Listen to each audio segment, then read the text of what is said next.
I'd have to say it's probably every boy's childhood dream to be a race car driver, and they've outfitted me here today. I feel like an actual race car driver. I'm joined by Vincent, rally driver, and his co-driver, Chuck. Vincent, let's start with you.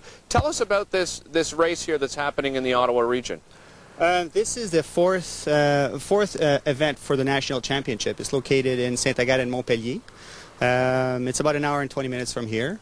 It comprises some of the Quebec and Ontario championship, but mainly the Canadian championship. Talk to us a little bit about rally driving itself. How does it differ from other race driving? One of the basic differences is a two-man team. We have a co-driver and a driver, and the co-driver extends the vision of the driver as we're going down windy dirt roads. So it's all back roads, forest rallies, going sideways. Well, let's turn to Chuck then, your co-driver. So Chuck, your job is basically, I guess, the navigator in the car, correct? Exactly correct. So what do you do to prepare for a rally race?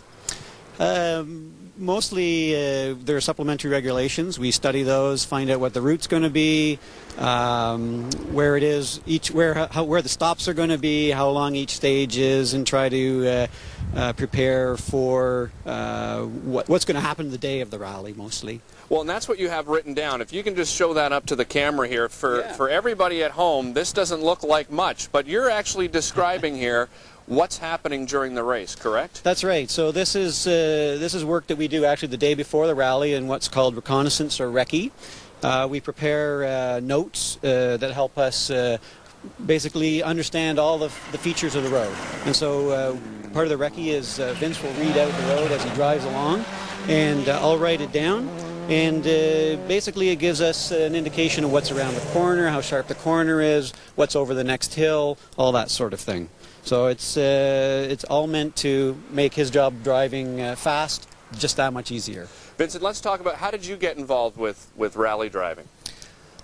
2 years ago, I went to see the Tall Pine event in November, and I just couldn't stop thinking about it. And then I started surfing, and then I stumbled upon one of the guys that was selling this car, and for me it was a 3-year process, and I've crunched that down into less than a year now. I never thought I would be competing at a national event at this point, because my first event was back in February on the regional Ontario championship. What kind of speeds do you do in this vehicle? With the transmission that I have, the top speed is about 170 kilometers an hour. It's a specially modified transmission with a separate gear set. But in a dirt road, straightaways, 150, 160. No, not much. Well, the trees are kind of close, so that slows me down. You must get a real rush from doing something like this, because there's obviously some danger involved, correct? There is, but it's very tightly managed. The CARS, Canadian Autosport Rally... Association of Rally Sport. The Association of Rally Sport has a logbook, has regulations how to build a rally car. It's inspected before every event.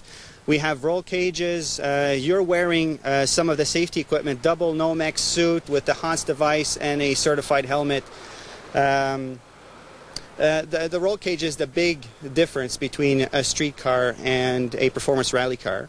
After that, we're doing modifications to enhance the performance of the car, so suspension brakes, big brakes, and then you get into lightening up the car.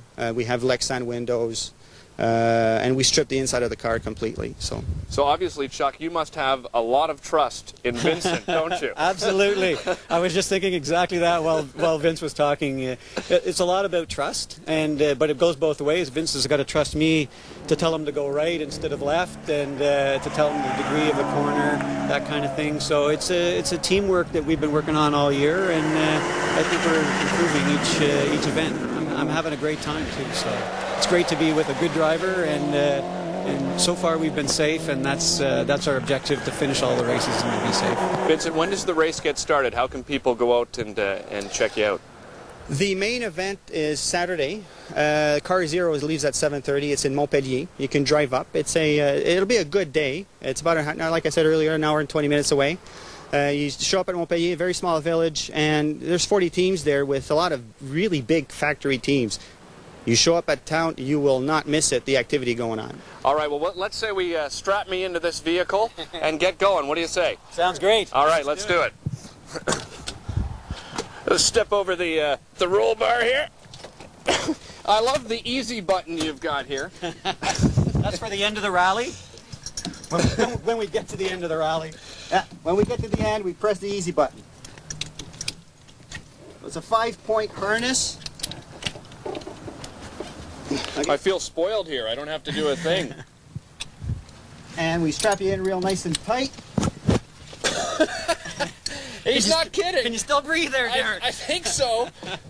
Well, when you're going over the bumps at 100 kilometers an hour, here's the notebook.